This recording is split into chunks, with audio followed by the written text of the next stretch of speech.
All right. Well, welcome everyone. I know I saw we're somewhere in the 60s today in terms of participants. I'm so excited to have all of you with me today to talk a little bit about the intersection of mental health and nature.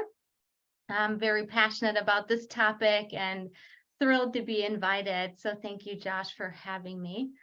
A little bit to start us off here, and as Josh already did, the land acknowledgement. For us at the Center for Nature Informed Therapy, we also do a land acknowledgement, but I wanted to give you a little bit of a different, perhaps a different way of doing it. So one way that we like to do the land acknowledgement is very similar to what Josh just did, and read the tribes that were stewards of the land. And I'm from the Chesapeake region of Maryland. But one of the other things that we're trying to do is right from the beginning of our time with patients and clients and at the center is to create connection between people and the land. And so what we often do is we start talking a little bit about the story of the land. And the story in the Chesapeake region of the East Coast of the United States, we talk about the land stewards, the native people who stewarded the land, and how really in the 1800s, the early 1800s, things really drastically changed with the arrival of settlers from Europe. And so we talk about people looking out at the land and that the nature that they see in the moment here is actually what it looks like when nature comes back from trauma, when nature comes back from desolation. Because in the 1800s, there was a clear cutting that happened in our region, and all the trees and all the plants that we currently see is new growth, new trees. There are no old growth trees left. And so I'd like to make that connection right away with my clients who can identify with what it feels like to have loss and trauma happen to their life, connecting them with how the land has also experienced loss and trauma. So a little bit about me. Josh already kind of started introducing myself, but I'm a clinician as well as a researcher and a clinical director. I want to start with a recent quote that a client said to me. And my client said, "Nature is the way." She said, "I realize that I think nature is the way." For me, for my client, the way to God, the way to feeling better, the way to a healthier body, the way to being more connected. It is the way. So today, for the next hour, I'm excited to talk a little bit about what this sentiment might mean for us as clinicians, perhaps, but also for us as people of the human species that often struggle with stress, anxiety, loss, perhaps depression, and perhaps nature is the way. So let's talk a little bit about treatment of anxiety, because today we're going to talk about that intersection between anxiety treatment and nature-informed work. So as you see on my slide, what the slide shows is two very different ways of treatment of anxiety. So you might see on the left more of a perhaps traditional form of offering talk therapy for someone that has anxiety. And on the right-hand side, we see an illustration of what it might look like to do nature-informed treatment for anxiety. So what's the difference? Let's talk a little bit about the difference. And, the truth is, for a while, I was providing anxiety treatment for people that would come into my office. They would tell me, what their symptoms were, and we would start designing a treatment protocol for them. And perhaps in around, 7, 8, 9 months later, they would feel much better, and perhaps we would, at that point terminate. But what's the difference by bringing in the natural world? Because the truth is, my clients got better that were, receiving treatment for anxiety in the office. But the difference is that I now introduce my clients pretty quickly to my co-therapist. co-therapist that I call nature. The natural world is my ally, is our ally in providing nature-informed therapeutic approaches. So just like parenting, right, where we are supposed to work ourselves out of a job, pretty early on we realize we work ourselves out of a job so our birds can fly the nest. If you're a good therapist, you know that's very similar. You work yourself out of a job with your clients, right? We want them to be able to live their lives free of suffering in a way that they can start relying on their own coping skills. Well, with my co-therapist nature, they never have to be completely alone in that therapeutic triangle, right? Me, my client, and nature. Now, I eventually take myself out of the equation. But by being able to introduce my client very early on to the co-therapist nature, there's always that continuation of relationship that can happen. The other thing, the other big difference is that, and this is really the mission too, for the Center for Nature-Informed Therapy, we dream big. We have to dream big at this point in the health of our planet. The mission, the hope, the goal, the wish is that every single mental health professional will be trained to be nature-informed. And what that means is if we can go and train all mental health professionals to be nature-informed, they will introduce their clients, patients to the natural world. And when the natural world enters into the treatment process, we know that people start caring more deeply about the natural world. Because what you care for, you love, you protect. There's a strong correlation between connectedness to nature and activism for nature. So I hope you agree with me that at this point in the health of the planet and at this point in our journey on this planet, we all need to care more if we want to make changes for the benefit of us and also the benefit of nature. So nature-informed therapy seeks awareness of the impact that disconnect from nature has on psychological and emotional health of human beings. We talked about sort of this triadic piece, nature, therapist, and client. Not only using nature as a resource, right, but by joining nature in a healing reciprocal relationship. Now you might be able to relate to this. I come home and I've had a stressful day at work, and I think to myself, what do I need? And immediately come to mind, okay, what I need is I need to just go outside. I need to go into my yard, or I need to take a walk, right? Well, let's say I go and take a walk. And, I return home after about 45 minutes of walking, and I immediately notice that I feel much better. And that's really this idea of noticing that I need to be outdoors and I get something from nature and I return home and I feel better. But that's not reciprocity. That's a one-way relationship I take, right? But reciprocity is really about a relationship that's of give and take. So what we're trying to do here is to mend a estranged relationship between humans and nature. So we believe that the decline in mental health is related to human disconnect from the natural world. Similarly, like in psychology, we talk about estrangement, family estrangement. And there are a lot of negative effects when we have estrangement from a family member. So why integrate nature into therapy? So one of the things is we want to talk about is we talked about that we believe that the disconnect from nature is actually a contributor to mental and physical health problems for everyone. But also is that the symptom management focus of the biomedical model of Western psychology, which is about 150 years old, is outdated and inefficient. So I want to say that again. The symptom management focus, so we're focusing on making you feel better, of the biomedical model of Western psychotherapy is currently outdated and inefficient. So I want to give you a question. Is human health possible on a planet that is in crisis? can human health be possible on a planet that is in crisis? And at the Center for Nature-Informed Therapy, we don't believe that.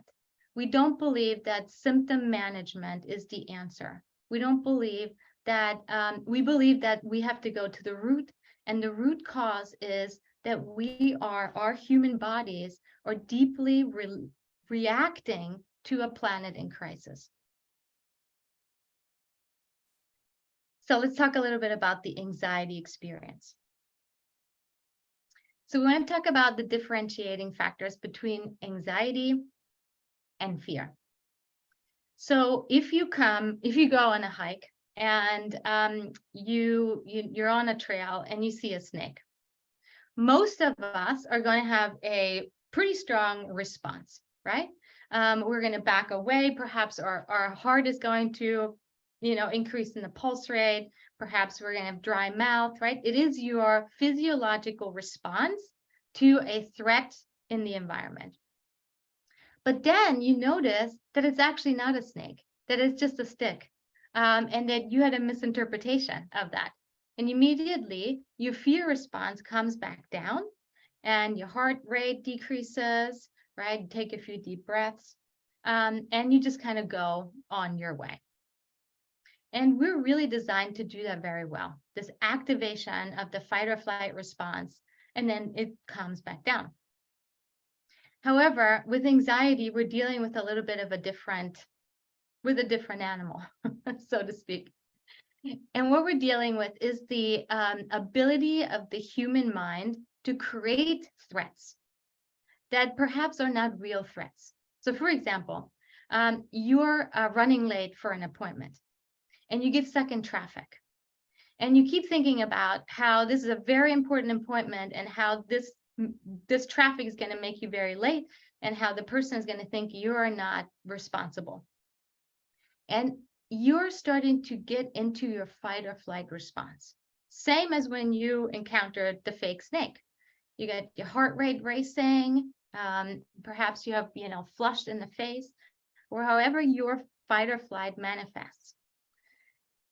But you and I would agree that being stuck in traffic and getting to an appointment a bit late is not a real threat to your health, to your body. It's not really a big threat. But anxiety is really that, right? It's this often a misinterpretation of a stimuli that we think is a threat. Deadlines, emails, unanswered emails, traffic, not being able to get to somewhere on time, having unending tasks to do. So we start seeing in people what we call the chronic stress response. And that is not to the one we mentioned earlier, where you're seeing a snake, you're spiking in your fear response and you're coming back down. This is when the fear response, this fight or flight, is starting on a chronic level. It's always activated. It's always there in the background. You're starting to become hypervigilant. So this is what we're dealing with in modern day life. We see an activation of the chronic stress response in a lot of people. And the body, the way it manifests in the bodies, we all know this because we've all had anxiety, right? It's not an unnatural thing. But when it becomes difficult is when it becomes chronic, because as we're seeing here on the slide, at some point, the body can't handle that kind of chronic activation of your sympathetic nervous response. So let's talk a little bit about what causes this. Why do we have so many people that are struggling with anxiety and stress? And this is we noticed an uptick even before the pandemic. Okay.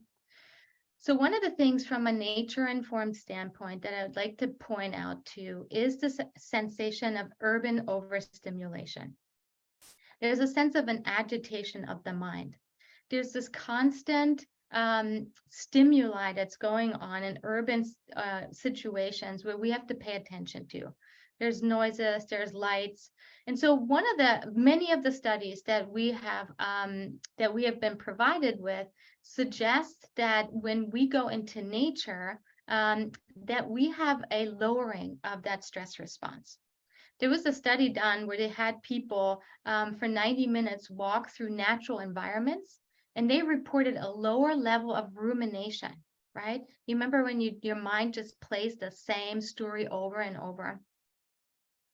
And it showed that the reduction in rumination was linked to a reduction in your neural activity in the brain.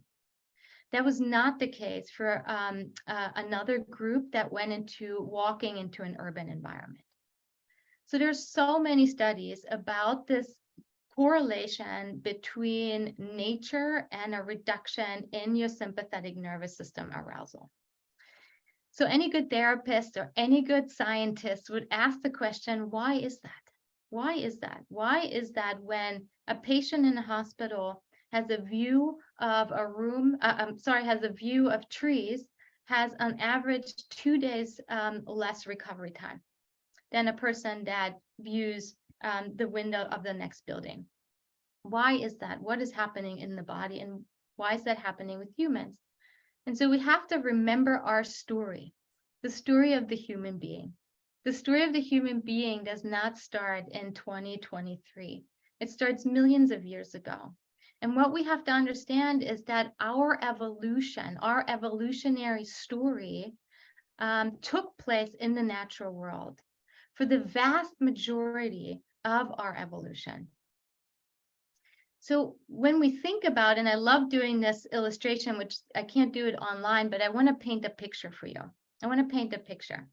I want you to imagine that 10 volunteers, 10 people that are in the audience, step into the front of the room and start making a line with their bodies. They're kind of stretching out their arms, and you have 10 people that are in front of you, and they're lined up to create a line, basically.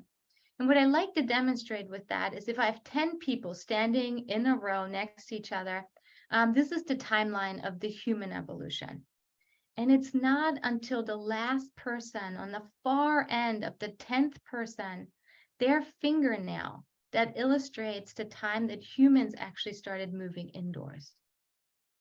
So for 99.9% of our evolution, we were deeply connected with the natural world. And in the last 200 years, during the Industrial Revolution, we started moving indoors, and there's a consequence to this because your brain and your body is not used to this modern day life. During the Industrial Revolution, humans started spending most of their time indoors sleeping or working. So for the first time in our evolution, we've been cut off from this constant sensory information that nature has provided us. What are the consequences of that? Well, we have to remember that this constant daily treadmill of tasks that we're undergoing now in modern day environment is wearing out our frontal lobes, okay? You have this sort of executive part of your brain that does a lot of your planning, analyzing, thinking, problem solving. And that's really that frontal lobe.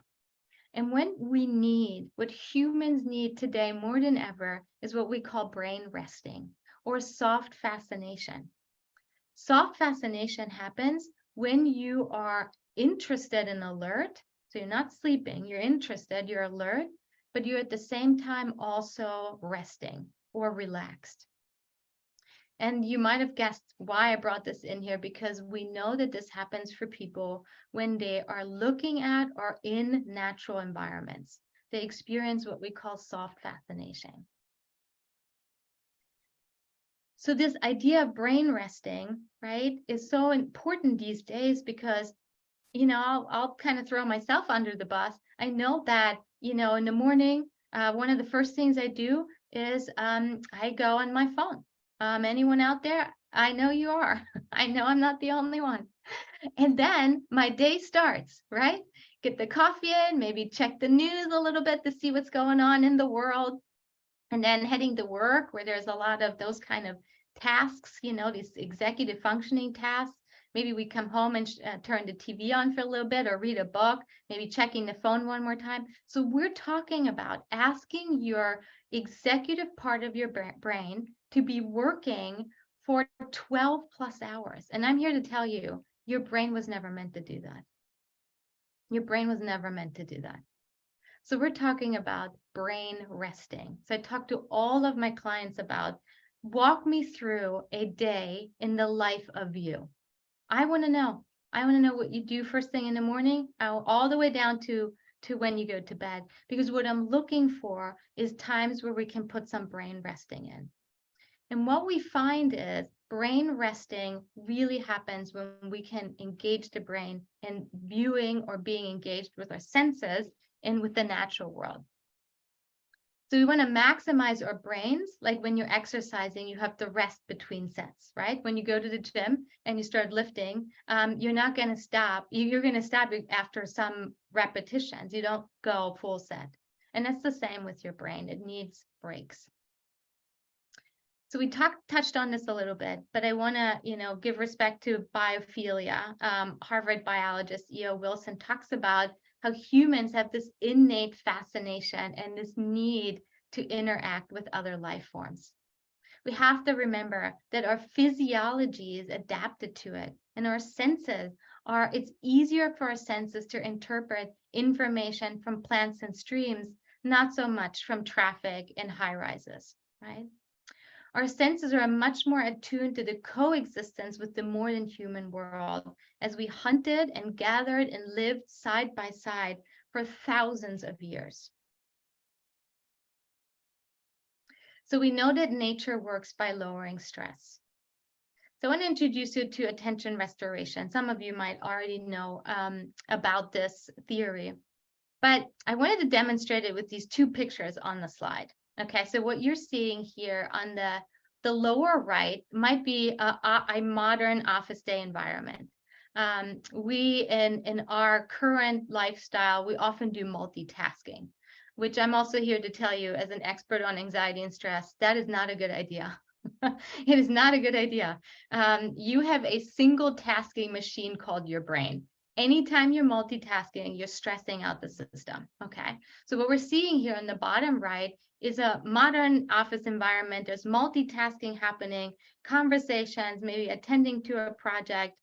There's a lot of things happening that your prefrontal cortex, executive part of your brain has to figure out, has to attend to. On the top of the slide is my son. 1 week into, we're all going backpacking in Wyoming and the Snowies.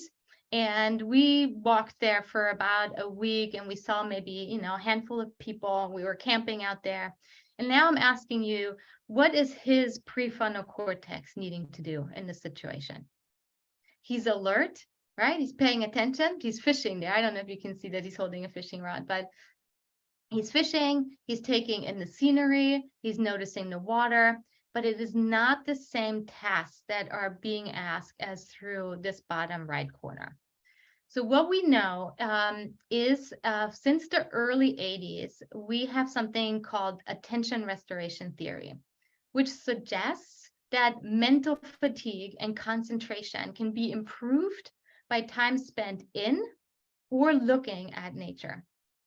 And the capacity of the brain to focus on a specific stimulus or task is limited.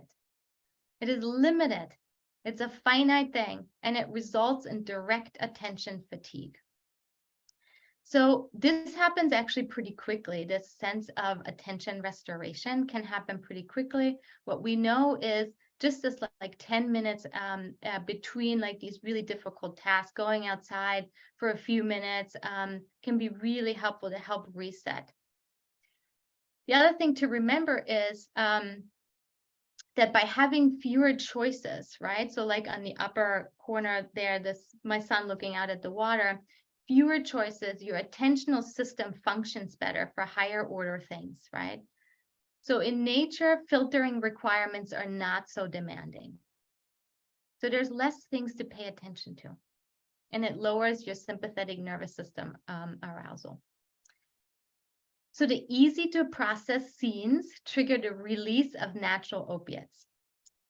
William Florence says, nature makes us happy because of a neural mechanism in our ventral visual pathway that is tuned to a mid-level frequency, which just means it's like a clear radio signal.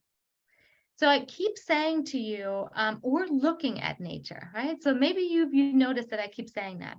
But what we know is that within 200 milliseconds, people react positively with just seeing images of nature. This becomes really important. Our mission at the Center for Nature-Informed Therapy is that nature is for everyone and it's everywhere. So there are people that access to nature might not be safe. There are people that their fitness level is not in a place where they can go out on a walk, right? But what we know is that even just viewing imagery of nature has a powerful effect. All right, so let's talk a little bit about what the consequences are. And this becomes very interesting when we're talking about anxiety. So what are the consequences of a species that has evolved outdoors in direct contact with the natural world for 99.9% of our evolution?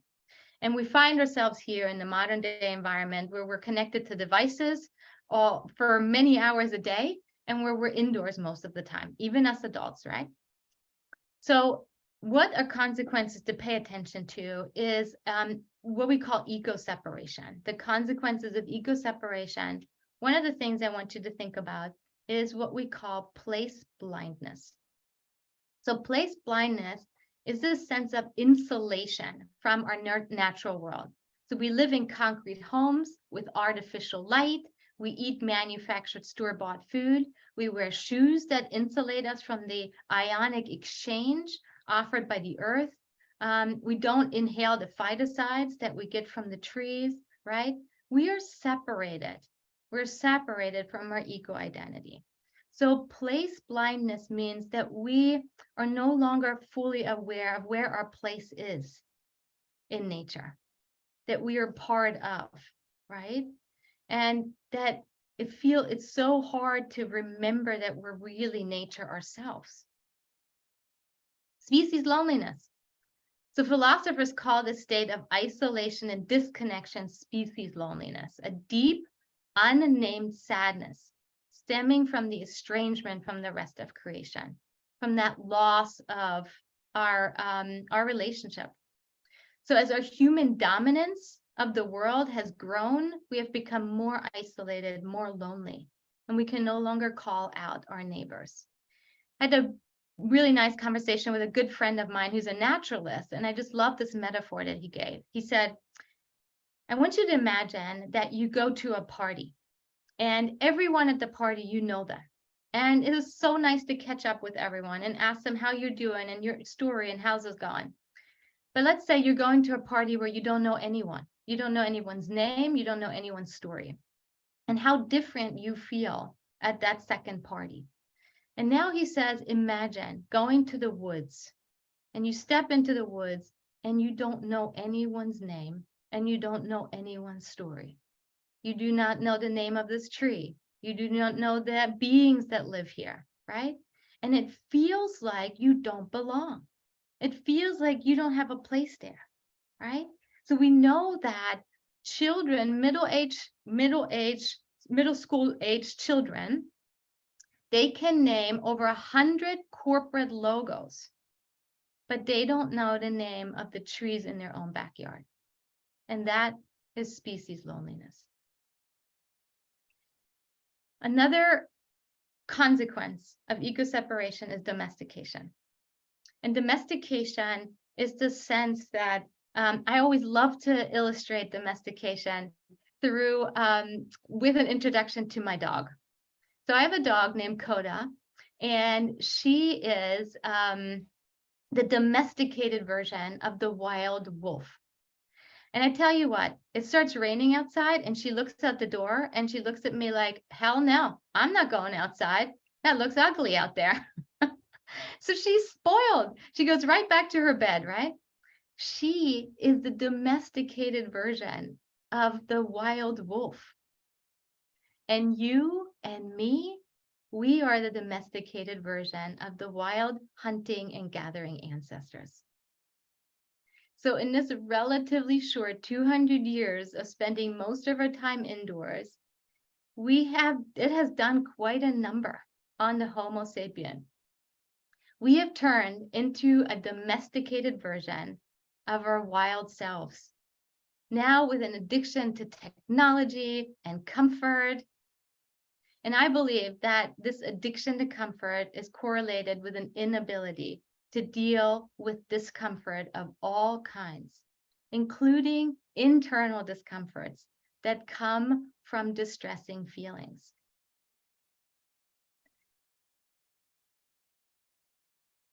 I want to read this quote to you by Micah Mortali. He wrote a book called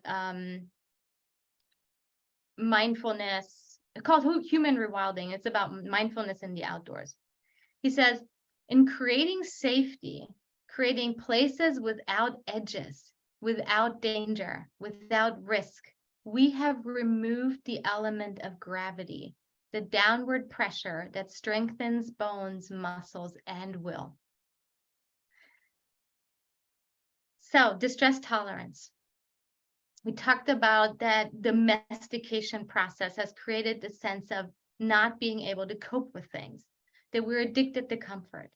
And I want to kind of connect the dots for us here, because the development of psychological resilience can be seen as this immunization process, right?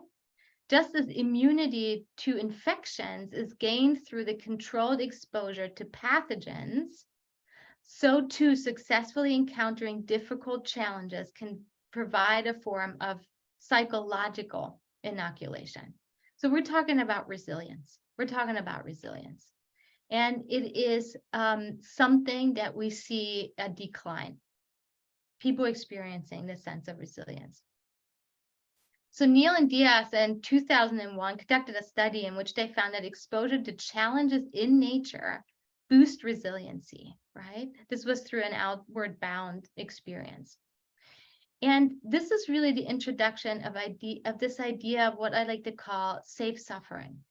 Safe suffering is my commitment to learning more resiliency skills by allowing discomfort to happen. Okay, I'll give you a personal example. So I really don't like cold water. And anyone who loves and knows me, my friends and family, they will be nodding right now, because I'm a real wimp when it comes to going into cold water. So I decided that I'm going to try this safe suffering idea. I'm going to like lean in and give myself types of suffering that are no danger to me. So I turned the shower to cold. And oh my gosh, did my mind have a temper tantrum.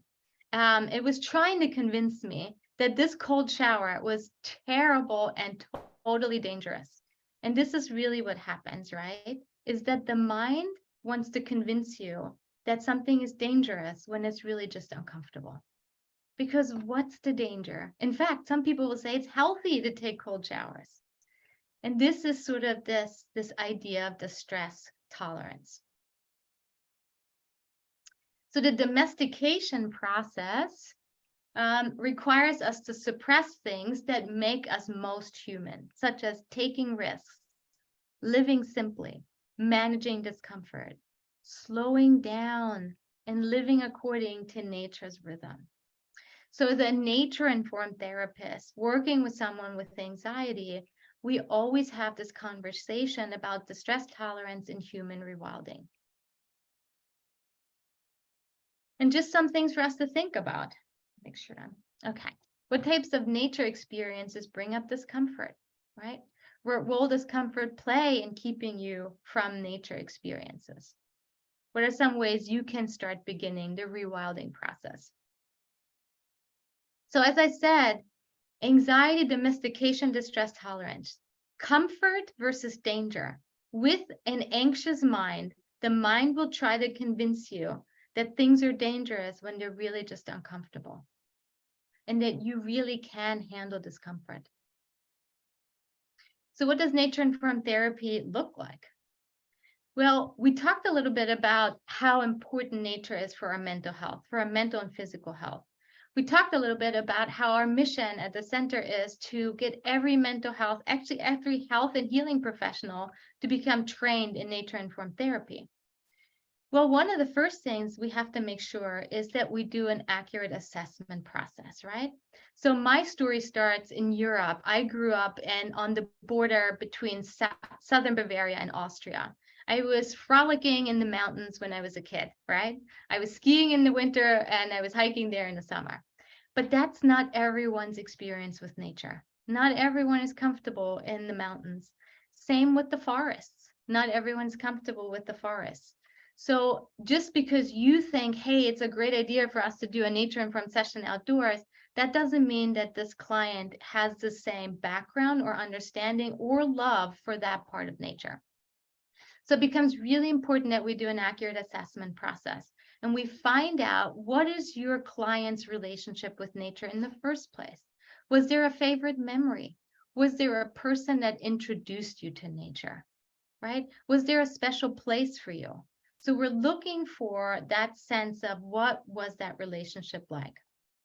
And then what we also have to address, right? What are the fears, the negative memories? What are the traumas associated with nature? And then, of course, we also have to think about that there are different people have different experience with the natural world, and that there is a historical context that we have to be aware of. So, for example, events such as slavery have an impact on a nature relationship. And so we have to be aware of all that. Different cultures interact differently with nature. And that ethnic and racial minorities engage with nature with different activities, and it is remains somewhat low. And so we have to be kind of activists in terms of welcoming, making nature spaces welcoming for everyone. So when we do this assessment process, I always like to think of what's their thread back to nature. We're all nature. Not everyone likes to hike in the woods, but I am committed to finding what the thread is. Perhaps it's water or fishing or flowers. There's always, or an animal, right? A cat. There's a thread back to nature. One of the powerful ways that we like to introduce our clients to nature-informed work is through the scientific study of awe. So when we are in pain because we're uncomfortable with our anxiety or we're experiencing depression, it takes up our space in our heads, right? And we get consumed with our own pain. And so awe is kind of an interesting thing because it really, what we know about awe is it takes us out of our own ego. It takes us out of our own story and it taps into something bigger than ourselves. So let's talk a second about awe. Awe is a state of has a profound positive effect on people. It is when something that makes a person feel small and forces one to move out of that ego and into a vastness, right? It's possible to experience awe at the Grand Canyon, right? Or in front of the great sequoia trees. But it's also possible to experience awe watching Planet Earth on TV, or even just watching a bee as it collects nectar or pollen on your flower. It is with the eyes to see, we get to experience awe in many ways. So one of the things that we like to introduce people to is what we call an awe walk.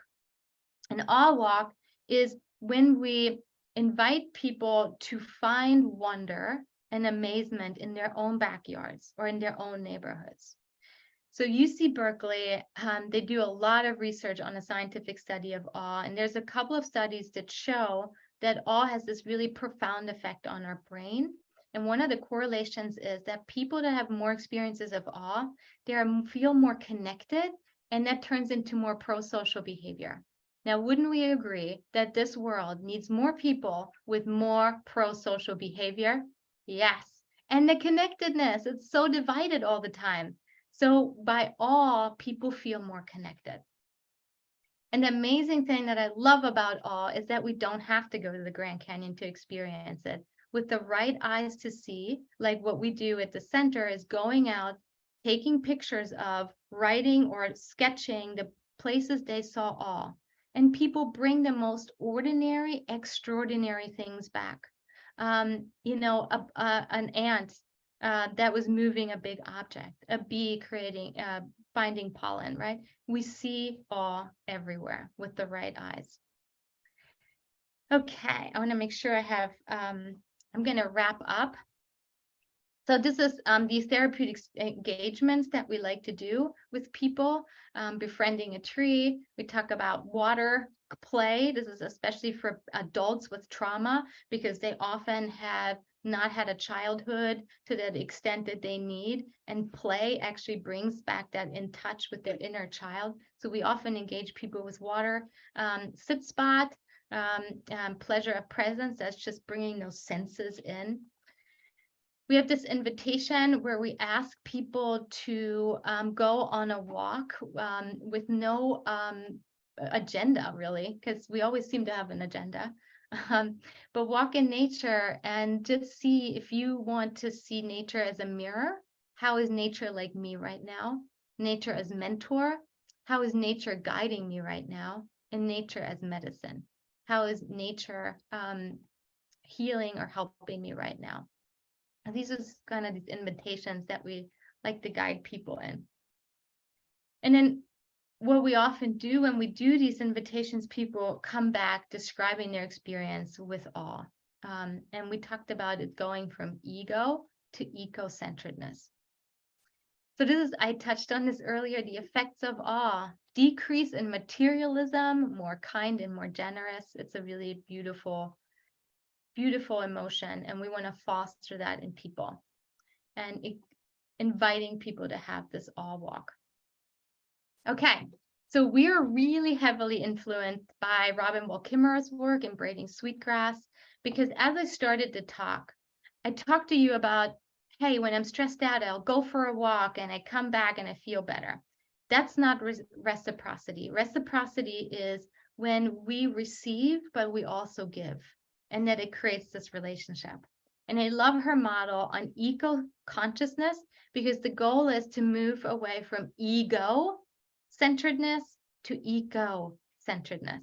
And it starts by attending, or by paying attention to the natural world. And when we pay attention, what often follows is gratitude. We start becoming grateful for the things that we are noticing. And what gratitude ends up leading into is advocacy. And advocacy often leads into personhood. And personhood is this idea that we start seeing nature as if it had the rights of a person. We treat them like family member, which leads into reciprocity. I'm going to close up with this beautiful quote by Robin Wall Kimmerer. She talks about the land knows you even when you're lost. So the work here really, and this kind of presentation was addressing this sense of how do we bring people and ourselves that are currently experiencing mental health challenges into a deepening relationship with the natural world, since we know intuitively, but also through research, that that nature is the way. Okay. So I want to open it up to some questions for people. I know we have a few minutes, and I'm always so excited to hear what people's questions are.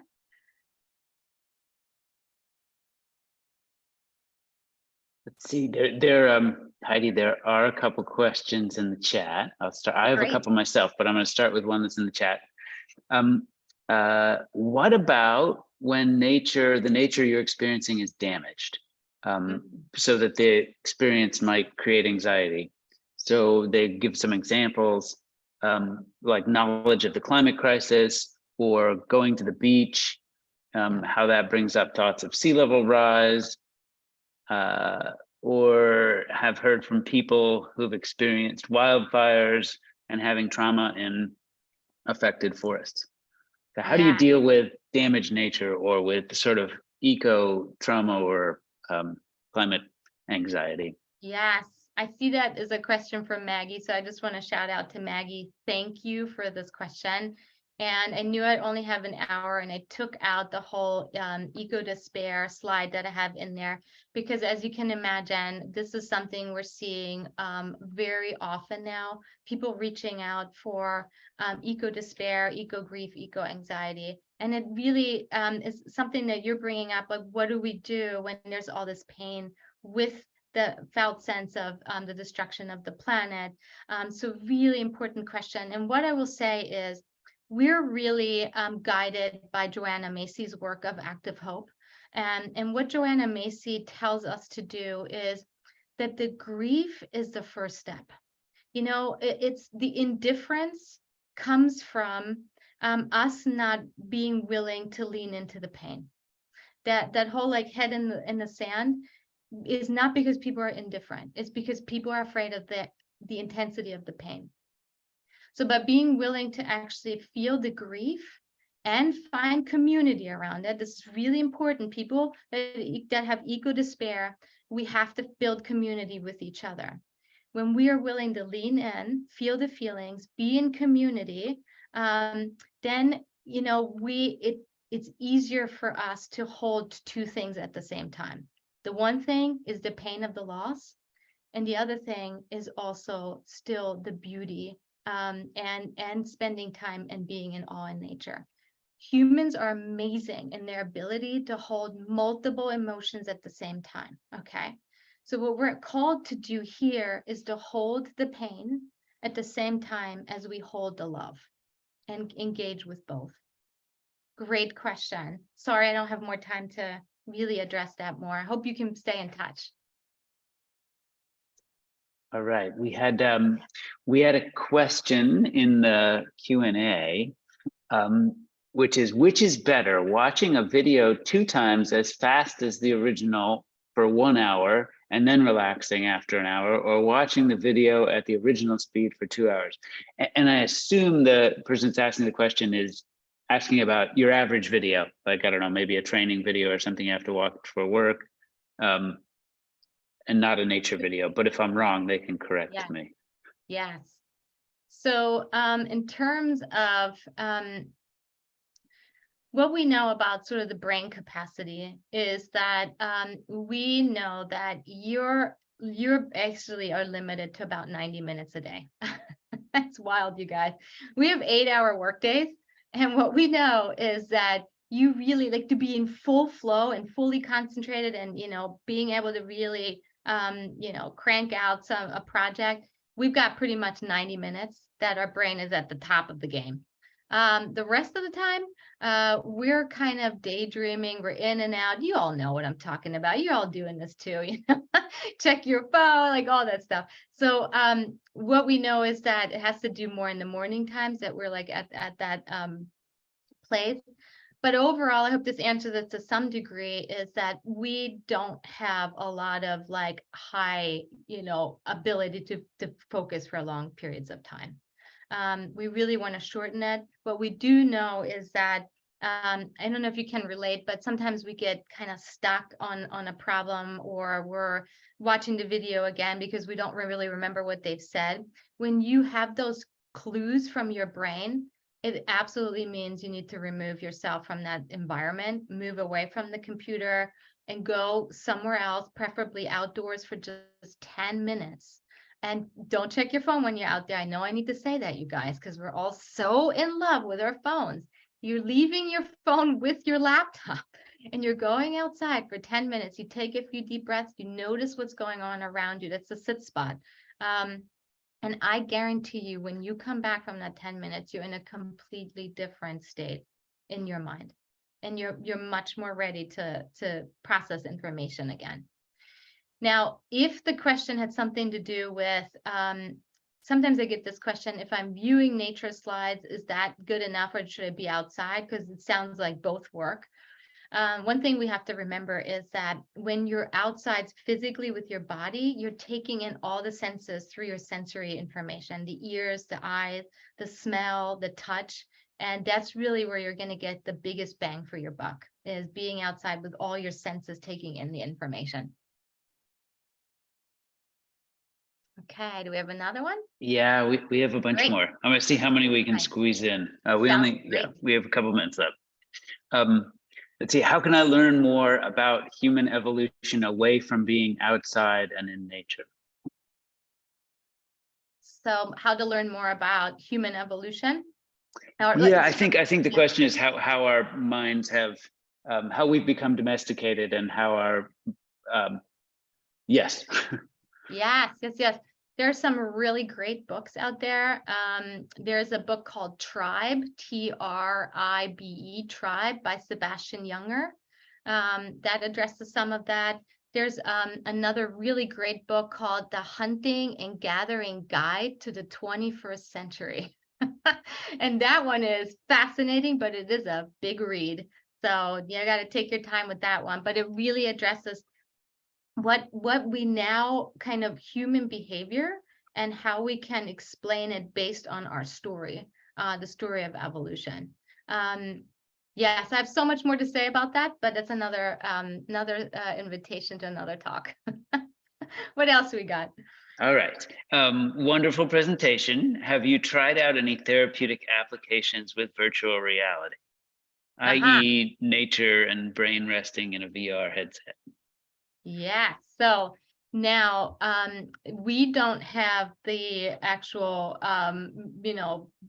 gear and devices that we would need for it. However, I'm kind of at the forefront of this research. So if there's new research coming out, I'm always kind of staying current on it.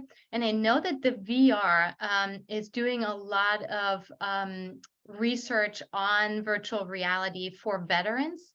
And so there is some studies, and actually we do a training for mental health professionals, and we have a slide that talks a little bit about virtual reality and how effective it is, because the research that we're getting back it's showing that it's actually very highly effective. Now, you can imagine that some people are feeling a little that feels a little controversial, right? Because we still want people to go outside if possible, and not subsidize that with always virtual reality. So but we know it's highly effective, and the reason being is we can trick the brain to think we're outdoors, right? Just like you can trick your brain to think that you're under a threatening situation when you're watching a horror movie. Why do you think people get afraid when they're watching a horror movie? I mean, they know it's not actually happening, but we trick the brain, right? And it's the same with virtual reality. That's a great question. Yeah. All right, thanks, Heidi. Well, it's we're going to squeeze in one more question, and I know I apologize to everybody. There was a bit of a mix-up with the time. Our talks are usually an hour, but I think the registration page listed the talk as an hour and a half. So I apologize for any confusion. But we're going to squeeze in one last question, and then we'll wrap it up. Let's see. This was really amazing. Thank you. Is there any specific guidelines you have that differ for working with youth? Yes. So children and youth. So what it currently, a lot of the invitations that I'm getting is from schools and PTA organizations, because they're struggling with getting kids to want to be outdoors. Okay. So what we often talk about is that it really ends up being social learning theory, right? Social learning theory tells us that children and adolescents, they will look towards their parents to see if the parents are role modeling to them. So here's the thing, if the parents aren't enjoying themselves being outdoors, if the parents are on their phones all the time, the children are not going to be wanting to be outdoors, right? So it starts with the parents. So we talk about parents setting limits with screen time, role modeling being outside. Like 2 years ago, you guys, we had the big cicada swarm here on the East Coast. We had like millions of cicadas come out of the ground. And for some of us, it was like a fascinating thing to watch.